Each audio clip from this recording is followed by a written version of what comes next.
Hello and welcome again to the Writer Review. This is Eric Carrad Writer, and this week we're going to be taking a look back at the 1983 coming of age crime drama movie titled The Outsiders. Now, The Outsiders runs for 1 hour and 31 minutes long. It is directed by Francis Ford Coppola. The script was written by Kathleen Rowell and maybe even also some creative pull from both the script, maybe even a bit of directing and production work from the author that this movie was based on, Miss S.E. Hinton, who wrote this book back in 1967 when she was just a 16-year-old aspiring author, a prodigy. She based this movie entirely based off of her experiences with what was happening around in her lifetime. And I think it was panned out quite brilliantly, both the novel and the movie. But we will get more into that as we go along. It is produced by Gray Fredrickson and Fred Roos. It is composed by Francis Ford Coppola's father, Carmine Coppola. The cinematography by Stephen H. Burham, and it was edited by Gailard Sartain.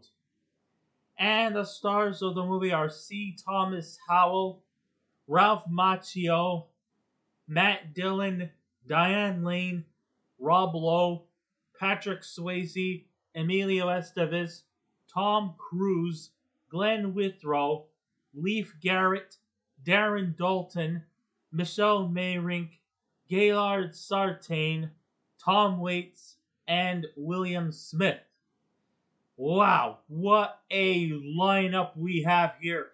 A lot of these guys would go on to have very, very great success in their future. Some of them were actually also making their acting debut.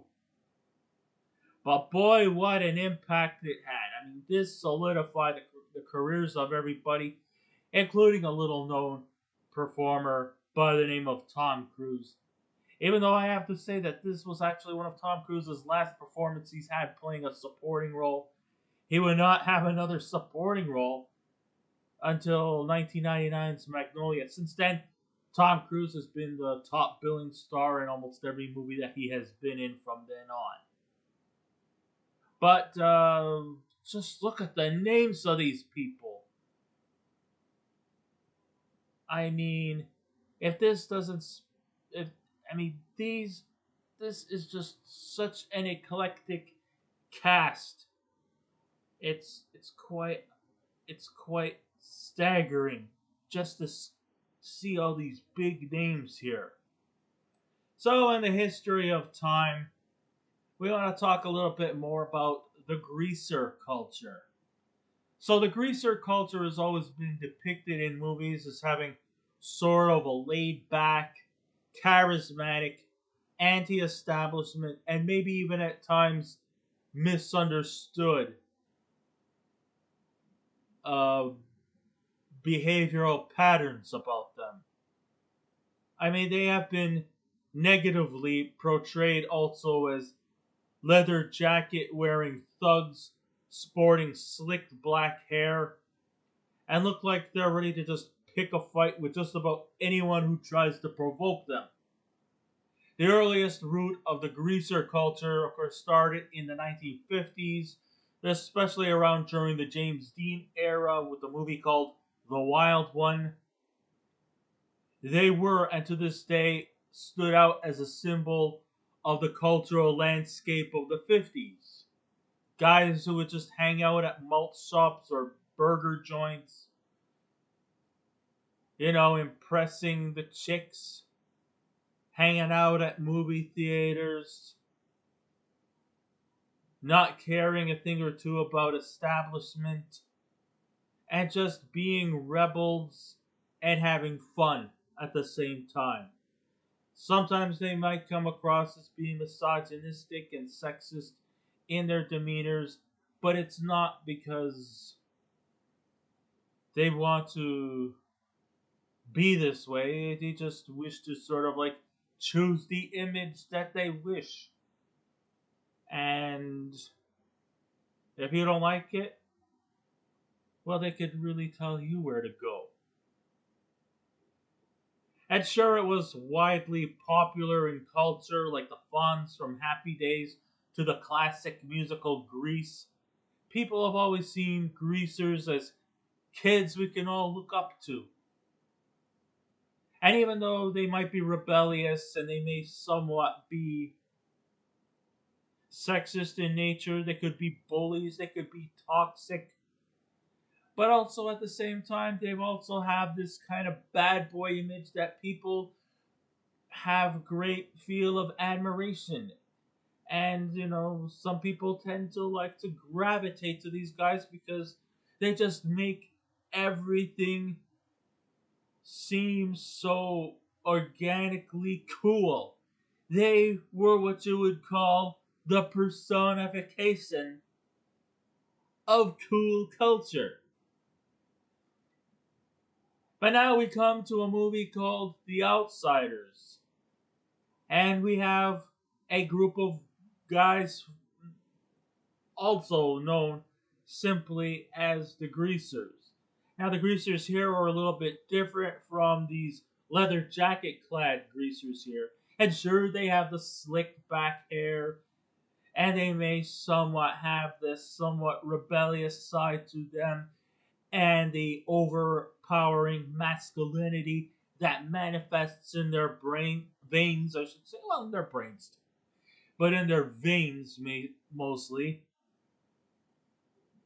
But instead of, putting on the leather jackets, they seem to be more or less sporting a lot of like grunge 90s type plaid shirts and wife beater tank tops and maybe sporting jean jackets. They're a different type of greasers. They're not like uh the East Side type greasers from like New York or New Jersey. And they don't talk like this, like, "Hey, Vinny, how you doing? Hey, hey, Gladys, give me a burger." No, they don't talk like that. Instead, they're Southern boys, so they're gonna be mostly be seen wearing more closer to like denim type of stuff. They still have the greased, slick back hair, and they're still anti-establishment, and they're still very masculine in nature. But what makes the greasers from the outsiders contradictory to the traditional mold from other movies before and after this one is that they seem perhaps more vulnerable and insecure about their position in life. While the leather clad greasers from New York or New Jersey, they don't give a fuck about their position in life. They'd rather just venture and cruise through life without really caring if they're making a lot of money or not. They just like to cruise around town in their Cadillac with their girlfriend and whatnot.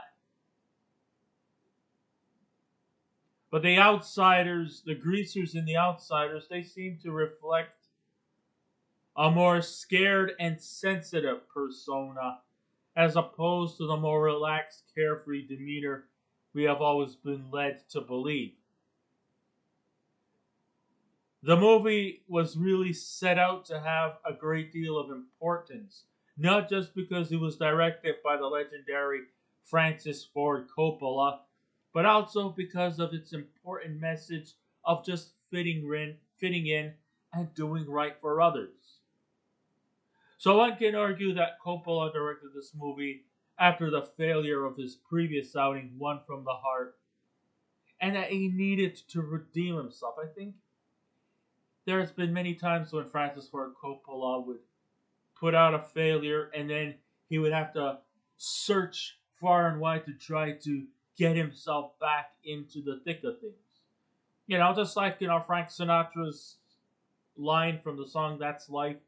All you gotta do is pick yourself up and get back into the race. And I think Francis Ford Coppola was trying to reach that kind of level. But I think there were more personal reasons why he chose to make this film adapted by S.E. Hinton.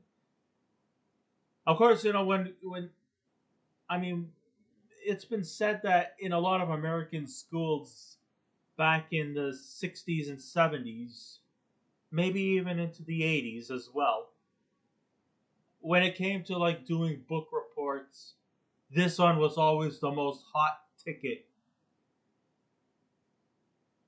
on the shelves. And it did not really necessarily have mostly an appeal to the male population, but this movie actually has a lot of fan following towards the female population. When you actually read the book, more females than males chose The Outsiders. When it came to watching the movies in the theaters back in the 80s, I wasn't there, but this is from stuff that I have heard. A lot of female demographics came to see this movie. I don't know if they came to see this movie because of the whole coming of age theme, or because of the fact that there's a lot of good looking hunks out there that the girls could just swoon to, like, oh no, okay, I'm sorry about that. I don't mean to offend anyone who's watching this, but this is kind of like, but it is a true story. I mean, sure, there are a lot of good-looking characters out there, most of them in the male demographics. I mean, sure, it was a male-dominant movie.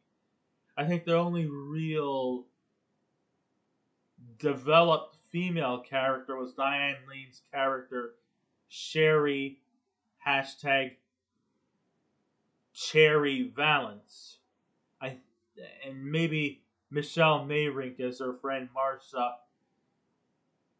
But other than that, it's really pretty much male dominant. But it's not male dominant in the fact that it reaches a level of toxic. I mean, these guys may be masculine, but they're not like bullies. They're not toxic. And the only time they'll ever attack is when provoked.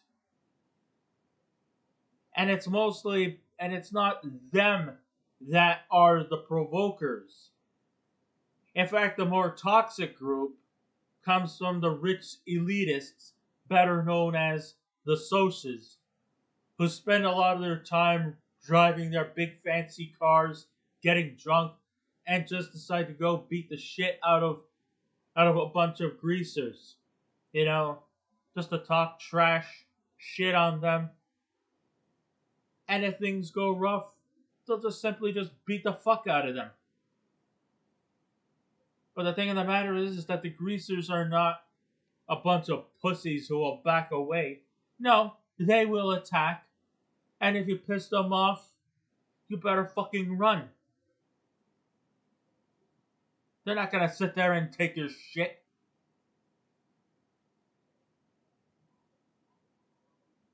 So, there you go.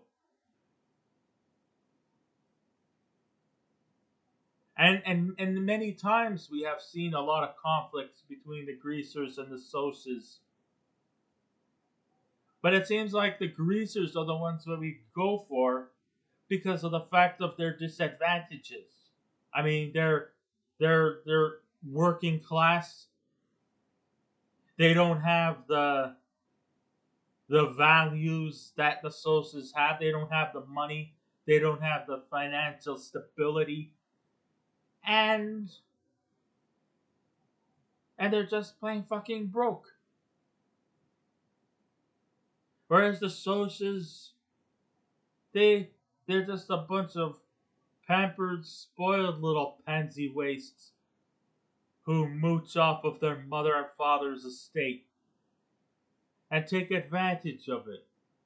and will bully anybody who is below their class system.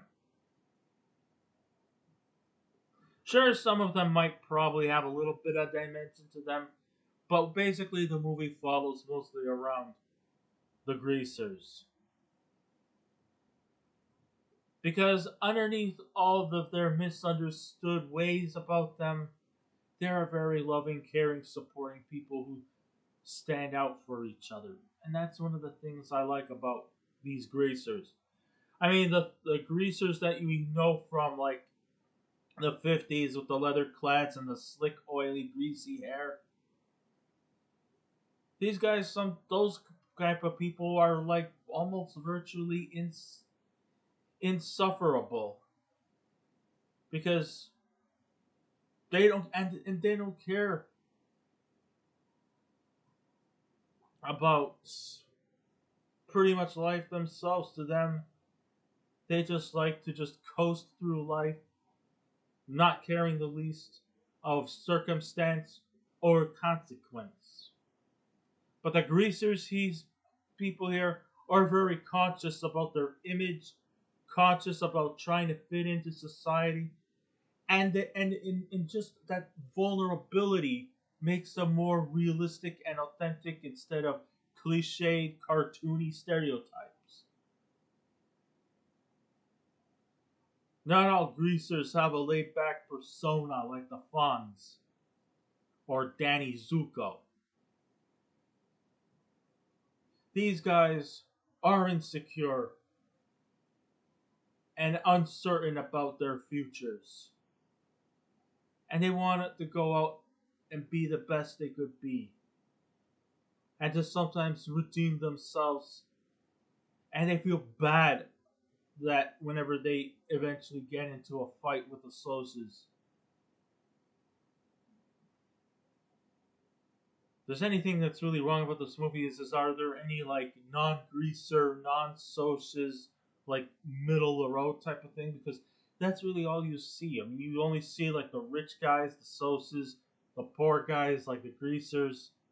But you never see, like, the neutrals, the middle classers, ones that are not pathetically poor, but are not outstandingly rich.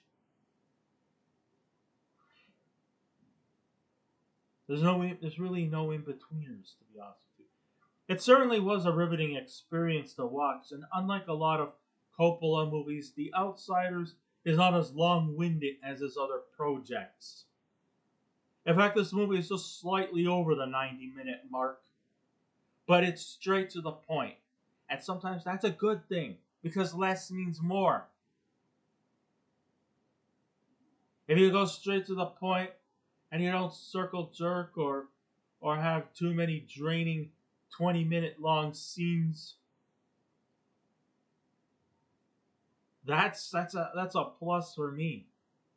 And it's not because I have some kind of short attention span and can't sit through a 3-hour movie, but it's because, I'm sometimes often say, get to the fucking point. The upgraded version might cover more scenes and expand the storylines a lot better, and it goes from like an hour and 31 minutes to something like an hour and 54. But it's still, not as long-winded, whether you watch this version or the extended one. The movie has the very right on target details with a soundtrack that captures the spirit of the movie like no other. The cinematography is also quite breathtaking as it complements the coming of age drama this movie is about. But whichever version you wish to watch, the charm factor measures in nicely and still feels very relevant as we speak. The characters that are portrayed in this movie are definitely people you may have seen before and easy to relate to. It could be a relative, it could be a friend, it could be an acquaintance, or even just somebody who you are, close associated with. One of the things that held The Outsiders together was its impressive all-star cast. The cast is filled with then unknown performers who went on to bigger success later on. it's kind of a shame that C. Thomas Howell didn't reach that star level like some of the other guys did. And I could go through all the names, but maybe I'd probably be best if I didn't, because it's so character driven. I probably just won't go through all the names because I just really don't have a lot of time. But it's just really fascinating that these guys would just become mega stars in the future. It's freaking awesome. Unlike a lot of Brat Pack era themed movies, The Outsiders try to avoid the familiar level of good-looking guys and girls. Even though, let's face it, there are a lot of good-looking guys out there for for people who are attracted to good-looking guys. There are, even though the movie is male dominant, there are a few female characters out there in that movie that are attractive. The movie alone was the catalyst for what sparked the Brat Pack generation of movies at the time. And I gotta admit, I'm gonna say right off the bat, C. Thomas Howell really did stood out as as Pony as Ponytail Curtis or Pony Boy Curtis. He really, really, truly dominated this movie. He was just so amazing. He carried this movie pretty much on his shoulders most of the way, but everybody seemed to have pulled their weight very well. Ralph Macchio turns in a great dramatic performance as Johnny Cade. His fate is just enough to draw anybody to tears. And hey, to all you male macho studs out there who think that it's not alright to cry, well, guess what? You can cry.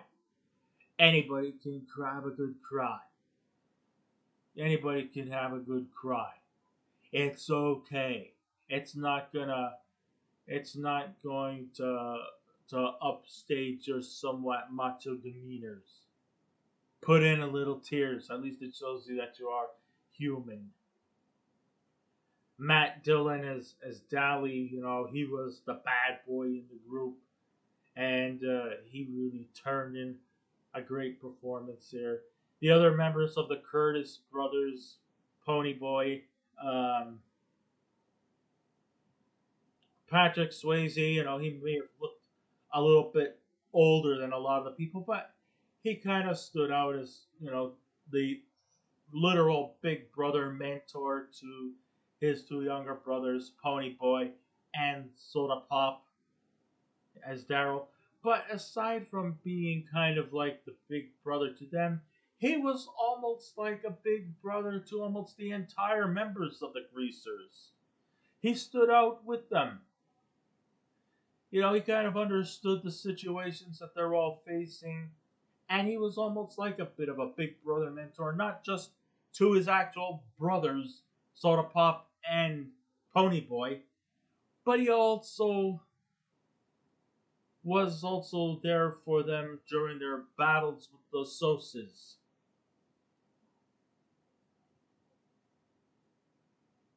You know, and let's see who else was there. Of course, Rob Lowe. He was very effective in his small role as Soda Pop, showing that he could play dramatic roles just as effectively as comical. But you know, and even though this movie was male dominant, Diane Lane also holds her own as the conflicted member of the Soses.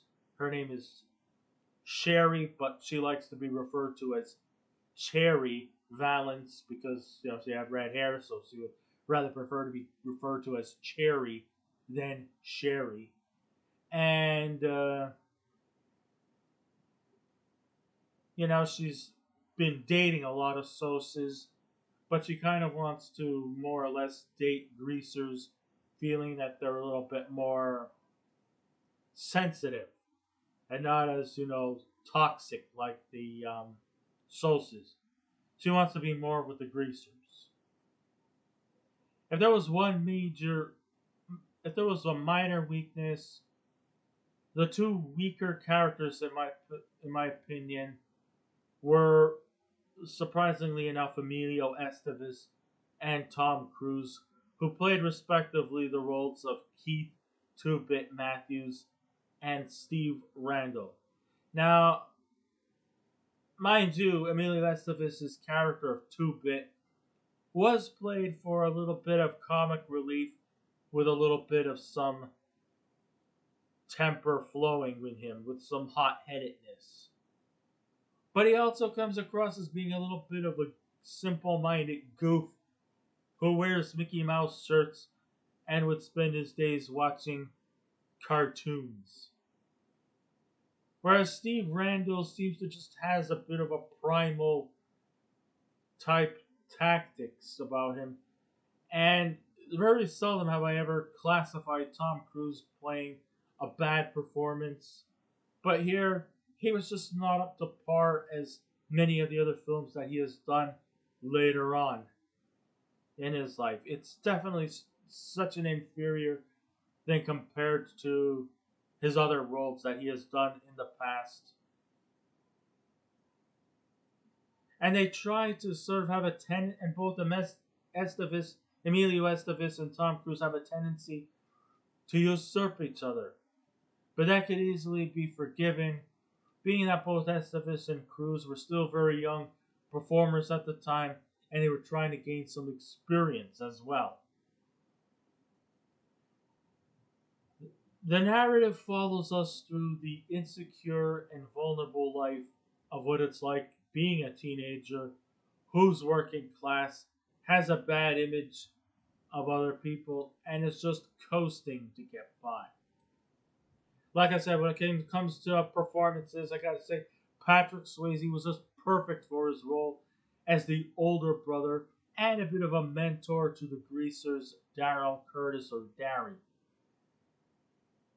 And I don't care what people say that others said that he looked a little too old to play a late teenager or early 20 something.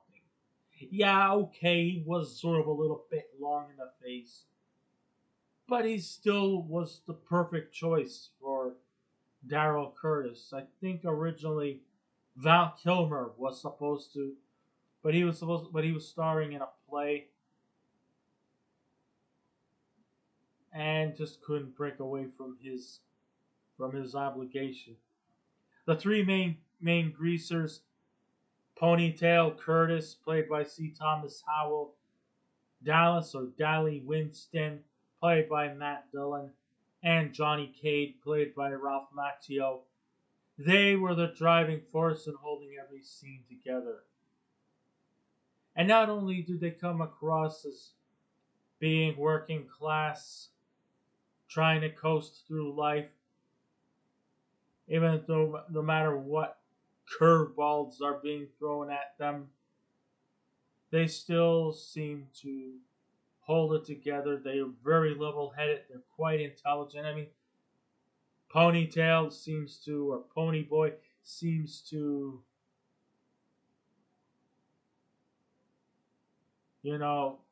come across as being an intellect.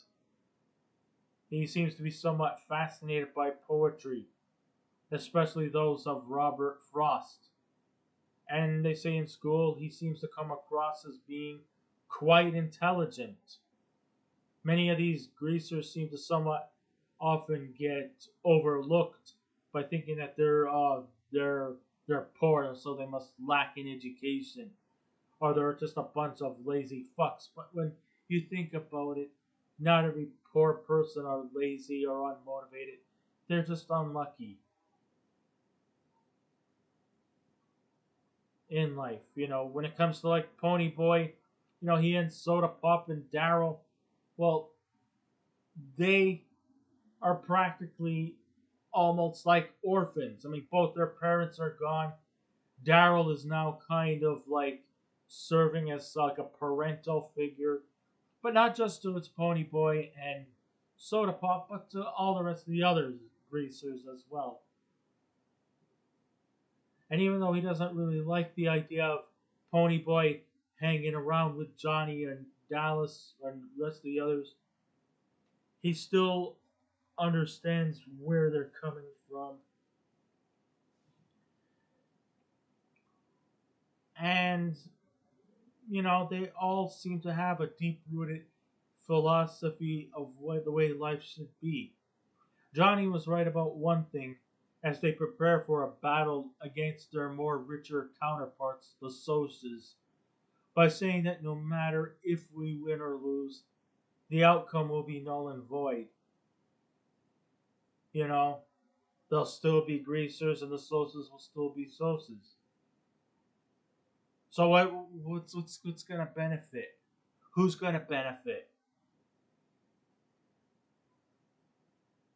And we could clearly tell that these guys do have a heart, especially Johnny Cade, who went out of his way to rescue a bunch of school children from a blazing fire in an abandoned church. And his death will really, really touch you in such a special way, it'll really bring even grown men to tears. You know, when he says to Pony Boy, stay gold, you just want to just hold back the tears because it's so sad to see him go. Most of these guys are very misunderstood individuals. Of course, Johnny Cade was trying to redeem himself after he accidentally murdered a Sos. And of course, he feared that he and Pony Boy will end up, taken to jail because of their incident and because of their position in life. The cops are just gonna automatically dismiss them and send them to jail and lock away the key.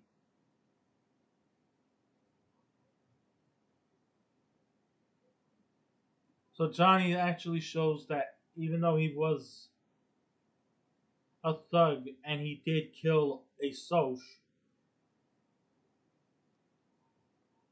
he only did it out of self-defense. I mean, Johnny will just go to many great lengths to save his friend's life and to save others. So in the scenes leading up to his unfortunate death, after attempting to rescue kids from a burning church, he tells Pony Boy to stay gold, and it will likely fill your heart with utter sadness. It's an emotional tearjerker. Dallas, of course, he meets his fate when he gets shot by the police. So, not everybody comes out alive. They say, and the Soch too does die, like I mentioned before. Leif Garrett's character, Bob, after he attempted to try to drown Pony Boy, and Johnny just stabbed him in the heart and killed him. The most memorable scene was when Pony Boy tries to be reasonable with one of the members of the Soches. The Soch was named Randy, and Darren Dalton took center stage in this scene. Pony Boy explains that this fight is nothing more than just a societal clash caused by people who take a yearning towards divinity and separation. And Randy, of course, even says things like, no matter what happens, there's still going to be a bunch of pathetic loser greasers, and we're still going to be the Soches sporting our cardigans, sweaters, and riding in big fancy cars. And that fighting and divinity should not be what should hold society together. And that unity and harmony is the way we should look at life. Not from rich and poor, but from human to human. It was a shame that Coppola's passion was lost in other S.E. Hinton novels, which also made it to the movies like Rumblefish. But I might get off a bit. But there are times when I think The Outsiders might be the movie Coppola was more passionate about directing than compared to the Godfather movies, especially the first two. I didn't care about the third one, and even Apocalypse Now. And even though an extended cut might be in place featuring uncut scenes, I personally think that's not necessary, even though it might fill in some gaps here and there. So, as a coming of age story, this one, along with Stand By Me, is one of the best ones out there. I highly recommend this movie, and if I was to give this movie a scale out of 10, I would give Stand By Me from 1983 a 9 out of 10. So I guess this ends my ride review. Thank you all for listening in. If you wish to subscribe to my YouTube channel, please feel free to do so. If you wish to leave a comment, go right ahead. But just remember the 3 simple rules: be kind, be courteous, and please refrain from any rude comments. And I will be back again with another movie review. So until next time, this is Eric Red Rider saying, keep watching those movies, and I'll see you around. Goodbye.